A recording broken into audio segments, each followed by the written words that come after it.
जय श्री कृष्ण मित्रों, मैं प्रियंका स्वागत करती हूँ आपका जीवन और आध्यात्म में। कैसे हैं आप सब? उम्मीद करती हूँ आप सभी लोग स्वस्थ होंगे, मेरी कहानियों को सुनने के लिए तैयार होंगे। आज मैं आप लोग के लिए कहानी लेके आई हूँ पाप नाशनी गंगा की, कि कैसे माता गंगा इस धरती पर आई और पाप नाशनी बनी। तो चलिए कहानी को सुनते हैं। एक समय शिव जी माता पार्वती के साथ हरिद्वार में घूम रहे थे।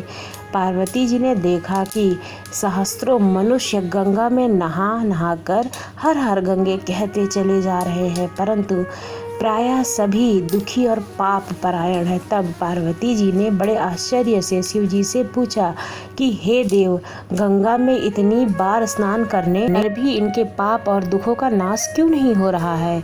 क्या गंगा में सामर्थ्य नहीं है? शिव जी ने कहा, प्रिय, गंगा में तो सामर्थ्य है, परंतु लोगों ने पाप नाशिनी गंगा में स्नान ही नहीं किया है, तब इन्हें लाभ कैसे प्राप्त होगा? पार्वती जी ने आश्चर्य से पूछा कि भगवान, स्नान कैसे नहीं किया? तभी तो नहा नहा कर यही कह रहे थे कि हर हर गंगे।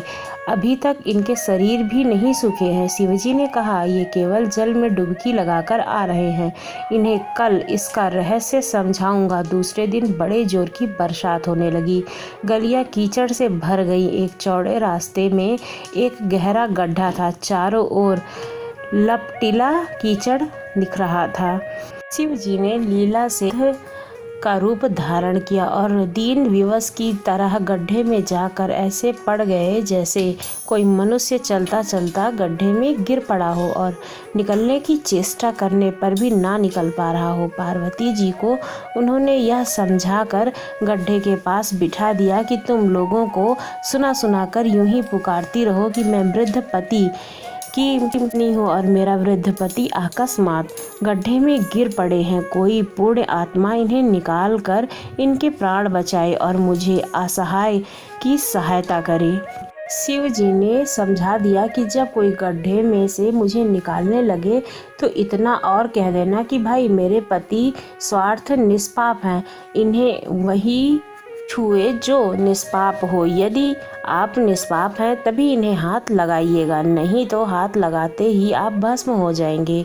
पार्वती जी गड्ढे के किनारे बैठ गईं और आने जाने वाले को सुना सुना कर शिव जी की सिखाई हुई बात कहने लगी। गंगा में नहाकर लोगों के दलदल से आ रहे सुंदर युवती को यूं देखकर कईयों के मन पाप से भर गए। उनमें से कई लोग लज्जा के मारे डर गए, तो कई लोगों को धर्म का भय सताने लगा। कई कानून से डरे। कुछ लोगों ने पार्वती जी को सुना दिया कि मरने दे बूढ़े को आगे। और कुछ दयालु सचरित्र पुरुष थे, उन्होंने करुणावश तो युवती के पति को निकालना चाहा, परंतु पार्वती जी के वचन सुनकर वे भी रुक गए। उन्होंने सोचा कि हम गंगा में नहाकर आए हैं तो क्या हुआ, पापी तो हैं ही, कहीं होम करते हाथ ना जल जाए, बुढ़े को निकालने भी जाएं और इस स्त्री के कथनानुसार हम स्वयं भस्म ना हो जाएं। किसी का साहस नहीं हुआ। सैकड़ों आए, सैकड़ों ने पूछा और चले गए। संध्या हो गई। शिवजी ने कहा, देखो पार्वती, कोई आया, कोई सच्चे हृदय से गंगा में नहाने वाला। थोड़ी देर बाद एक जवान हाथ में लोटा लिए हर हर गंगे करता हुआ वहाँ से निकला। पार्वती ने उसे भी वही बात कही। युवक का हृदय करुणा से भर आया। उसने शिव जी को निकालने की तैयारी की। पार्वती जी ने उसे रोककर कहा कि भाई, यदि तुम सर्वथा निष्पाप नहीं होगे तो मेरे पति को छूते ही जल जाओगे। उसने उसी समय बिना किसी संकोच के दृढ़ निश्चय के साथ पार्वती जी से कहा, माता, मेरे निष्पाप होने में संदेह क्यों होता है? देखती नहीं है मैं अभी गंगा नहाकर आया हूँ। भला गंगा में गोते लगाने के बाद भी कभी पाप रहते हैं? तेरे पति को निकालता हूँ। युवक ने लपक कर बुढ़े को ऊपर उठा लिया।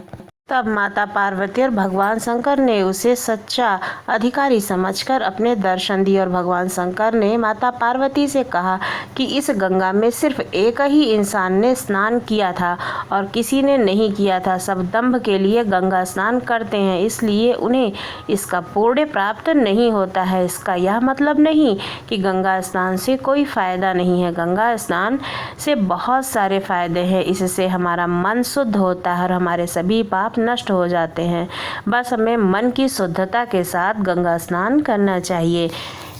मित्रों, यदि हम भगवान की पूजा भी बिना मन के करते हैं, अगर हमारा मन दुनिया संसार की हर चीज़ में लगा रहता है और हम भगवान की पूजा करते रहते हैं तो उसका भी कोई अर्थ नहीं है। सच्ची पूजा वही है कि यदि कोई तकलीफ में हो तो उसकी हम मदद करें। कोई भी जानवर है जो बोल नहीं सकता है, कह नहीं सकता है, किसी भी तकलीफ में है तो उसकी सहायता करनी चाहिए और उसको खाने के लिए भोजन वगैरह का प्रबंध करना चाहिए। चिड़ियों को पानी पिलाना चाहिए, चींटियों को दाना डालना चाहिए। अपनी ज़िंदगी को जीने के लिए सच्चे कर्म करते रहने चाहिए। यही हमारी पूजा है, यही हमारी निष्ठा है और यही हमारे भगवान के प्रति प्रेम है। आपको ये कहानी कैसी लगी ज़रूर बताइएगा। यदि अच्छी लगी हो तो हमारे चैनल को सब्सक्राइब करना ना भूलिएगा। धन्यवाद।